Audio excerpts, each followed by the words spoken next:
Mariam Koulibaly, Radio Corona. I ka baara bɛnnen don Fini feere. Ne bɛ borode ni tissu ani vaccin de feere. Ayi ma deli ka dɛmɛ sɔrɔ n ka baara kɔnɔ. ma deli. Bon, Oxfam mɔgɔw kɛlen ka ne wele a diyara n ye a bonyana n ma. Parce que a kun tɛ n hakili la ko mɔgɔ bɛ se ka n wele nin fɛn suguyaw la. Ni n sɔrɔl'o la a diyara n ye a bonyana n ma. Bon, welewelekan min bɛ ne da ka ɲɛsin tɔw ma an bɛɛ k'an cɛsiri an ka baara kɛ. Parce que n'i y'i cɛsiri ka baara kɛ bamananw b'a fɔ ko filɛbaga wɛrɛ bɛ muso la mun tɛ a cɛ ye.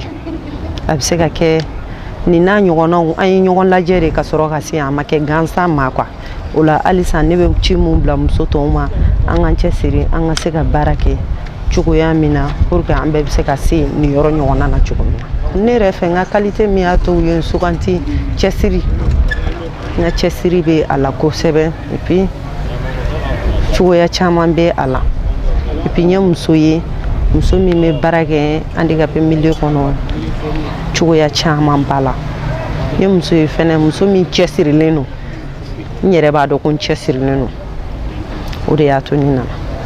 Bon degun min bɛ ne kan n ka baara kɔnɔ baara ma nɔgɔn parce que ni fɔn bɛrɛ t'i bolo a ko ka ca et puis handicapé ya yɛrɛ don degunba ye fɔlɔ o degun de bɛ ne kan.